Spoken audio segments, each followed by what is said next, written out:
ચલો હવે આપણે કરીએ છીએ 5.3નો 17મો સમ. શું કહે છે? એક શાળામાં વિદ્યાર્થીઓ વાયુ પ્રદૂષણ ઓછું કરવા માટે શાળાની અંદર અને બહાર વૃક્ષ વાવવાનું વિચારે છે. એવું નક્કી કરાયું કે પ્રત્યેક ધોરણનો પ્રત્યેક વિભાગ તે જે ધોરણમાં ભણતા હોય તેટલા વૃક્ષ વાવશે. બરાબર.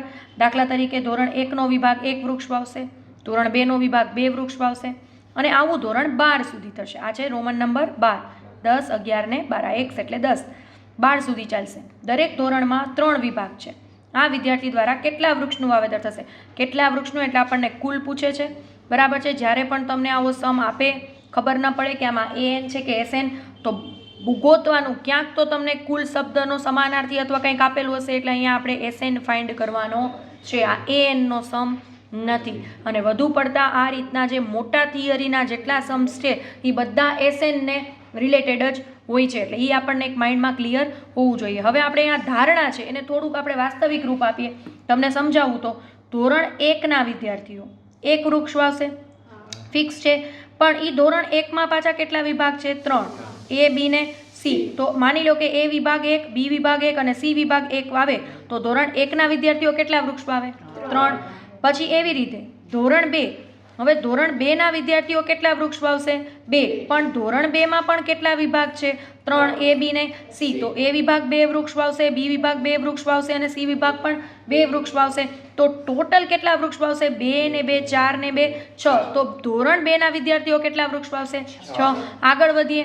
ધોરણ 3ના વિદ્યાર્થીઓ, ધોરણ 3માં પણ કેટલા વિભાગ છે? A, B ને C.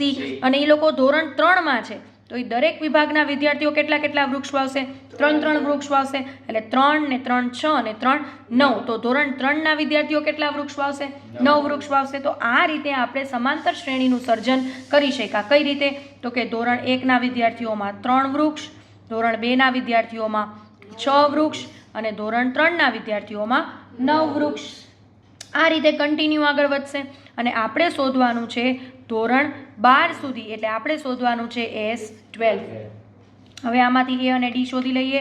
A બરાબર મળશે મને 3 અને D બરાબર મળશે મને બીજા પદમાંથી પહેલું પદ માઇનસ, એટલે 6માંથી 3 જાય તો 3. દર વખતે D આ જ રીતે તમે શોધી શકશો. Dના ઘણા બધા રસ્તા છે, પણ ટૂંકો રસ્તો છે બીજા પદમાંથી પહેલું પદ બાદ કરવું, એટલે તમને D મળી જશે. હવે A અને D છે, S12 શોધવું છે, તો આપણે શેનું સૂત્ર મૂકશું? SNનું. શું મૂકશું? SNનું. તો સૌપ્રથમ આપણે SNનું સૂત્ર મૂકીએ. SN બરાબર n/2 બ્રેકેટમાં 2a plus n minus 1d bracket over. Okay.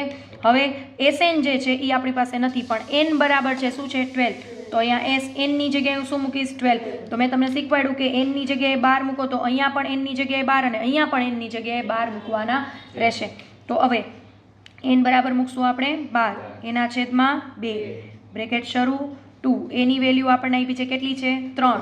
તો એની જગ્યાએ મૂકશું આપણે 3 પ્લસ n અગેન આપણે કેટલા મૂકશું? 12. હવે અહીંયાથી તમે ઇમેજિન કરો કે 12માંથી 1 જાય તો 11 આવે કે ના આવે? તો અહીંયા 12માંથી 1 કાઢીને કેટલા મૂકી દીધા? 11. અને d ની વેલ્યુ જો આપણે અહીંયા મળી છે કેટલી છે? 3. તો ગુણ્યા 3 બ્રેકેટ ઓવર. હવે અહીંયા જો 2 છક 12 ઉડે કે નહીં? તો 2 ઉડાડો 12 ઉડાડો શું આવશે? 6. તો અહીંયા આવશે 6. એવી જ રીતે 2 તેરી 6 પ્લસ 11 તેરી 33 બ્રેકેટ પૂરો 6. હવે અહીંયા 33 ને 6 કેટલા થશે? 39. હવે 39 ગુણ્યા 6 કરીએ આપણે અહીંયા સાઈડમાં.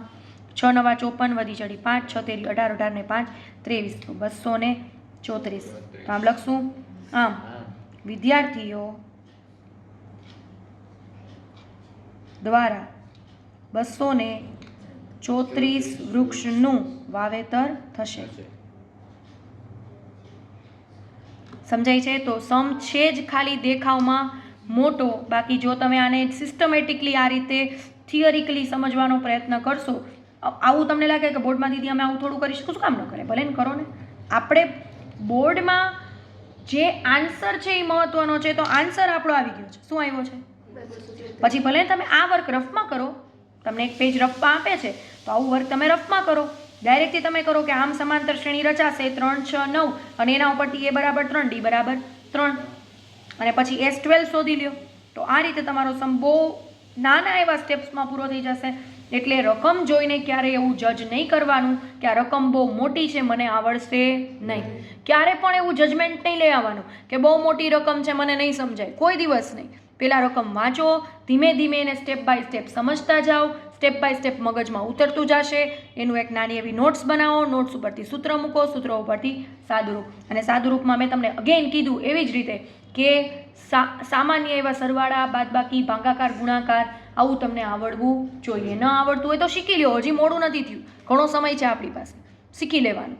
બરાબર, ન આવડે તો આપણે એક્સ્ટ્રા પણ રોકાવાનું કે દીદી મને આ નથી આવડતું સમજાવો, મને ગુણાકાર નથી આવડતા મને સમજાવો.